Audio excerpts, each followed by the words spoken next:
Hi, welcome back to Basement Backgammon. On this episode, we're going to be looking at a new board that I recently got from a collector in New Jersey. This is an ArtGammon board. However, it is an older ArtGammon board. ArtGammon is a manufacturer in Turkey, and I have another ArtGammon board, and there's some major differences between the one I have and the one I just purchased.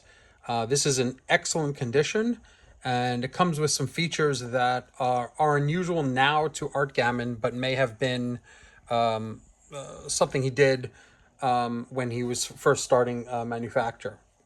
So let's take a look quickly at it. First of all, it's got a leather inset panel that goes all the way out to the edges in a faux crocodile pattern. It's got a metal handle that's unusual, and it's heavy. This is very heavy metal, and it's wrapped in leather on the top here, but not fully wrapped all the way. I really like this handle. It's thinner than most handles, and it feels much more like a briefcase. And I can't really show you, but this is heavy. This is very heavy metal, so it feels very substantial.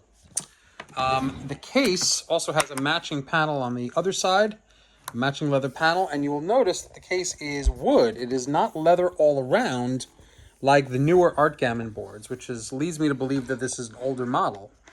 I'm not really familiar with anything past the last couple of years that ArtGammon's been making, but there's not only does the wood lead me to believe it's an older model, but also the fact that there's no label inside the board or anywhere on the board for that matter. And where ArtGammon boards these days have a panel that's glued into the board with the logo. You have these latches here. There are not locks for the latches. They're just standard locks. They're a little thin. The metal here is a little thin, but I have no doubt that it will hold this case open.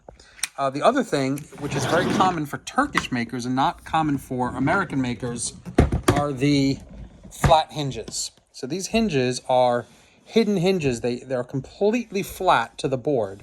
I can run my finger over them. There's no height to them whatsoever. So these lay just like a briefcase would, completely flat on the table when you hold it upright like that. So let's open this up. You can take a look at it.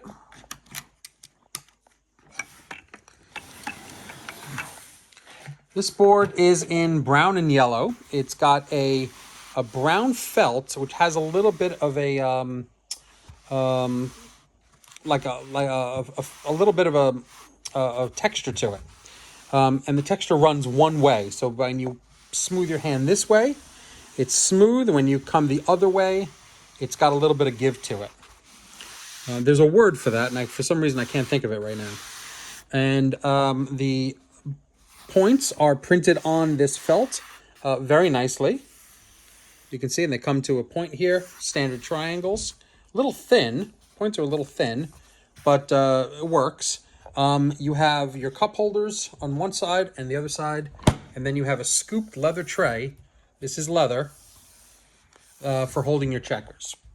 On the other side, you have, and this is an interesting feature too, you have one full scoop here with no special place for the cube. So this beautiful Bakelite cube came with this. I'm not sure whether this is, I doubt this would have come with the board. I've bought another ArtGammon board, and he's not normally prone to putting vintage Bakelite into his board. But the collector I bought it from sold this to me with the cube. And these checkers are the original checkers from ArtGammon. So these are modern resin. They're nice. They feel nice. They have a nice sound to them. But they are not Bakelite. They're a little thin, which is not unusual because you're putting 30 checkers in this space here. Let me throw these down, and you can get a sort of a feel of how they look. So they come in this brown color. And then they come in a very bright yellow color. as you can see over here, here's the yellow.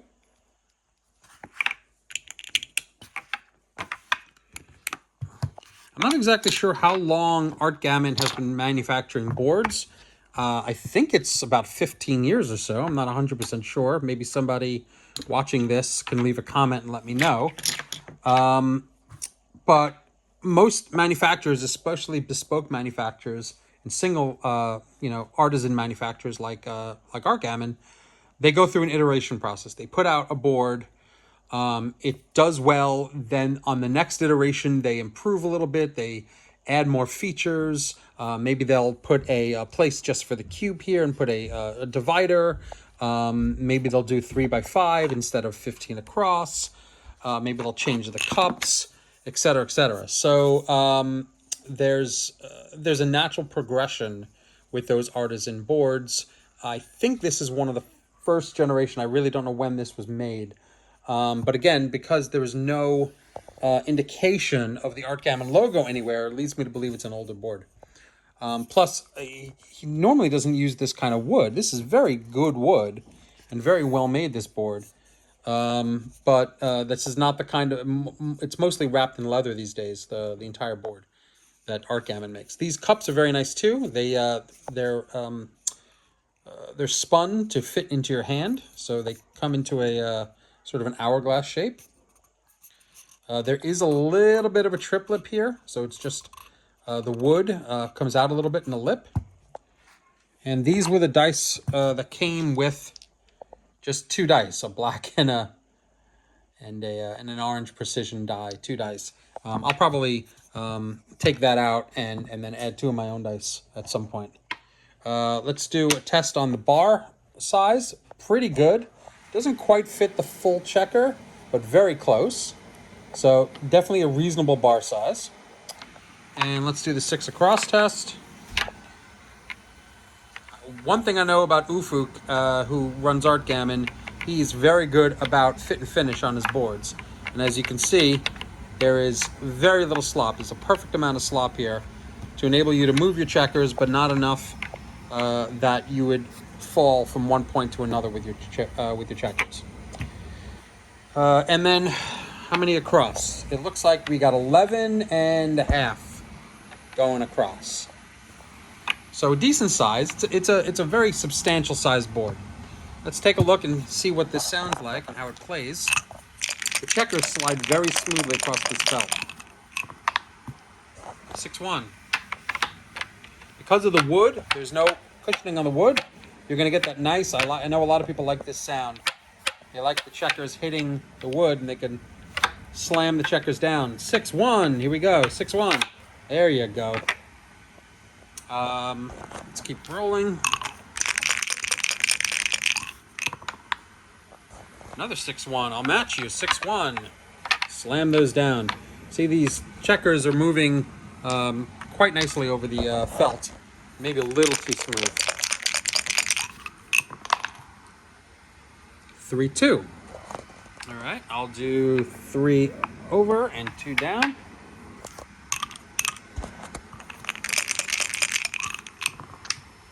And double 4s. All right, easy. I love easy rolls. I'm gonna put that on the bar. Bring 2 more down, make it hard for him to get in. Now I'm on the bar.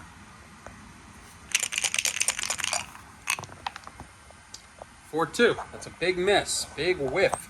75% chance to get in with 3 open points and a big whiff. So anyway, this is ArtGammon. I always recommend ArtGammon. I think in terms of quality to price at the tournament size, ArtGammon is right there at the top. Some people prefer cork boards. It's more traditional. That you go with crystalloid for the tournament size boards. If you're going with felt, the ArtGammon boards, I mean, they're spectacular and great for the value that you get. You can get an ArtGammon board anywhere, or I mean, on the open market, you might be able to get it for as little as $200. I got this from a collector for $225. Or you might get it brand new from him from Turkey for something like $400, and an upgraded board with other different components might go for $500 or $550. Probably not more than 600 even shipped. He ships very quickly from Turkey.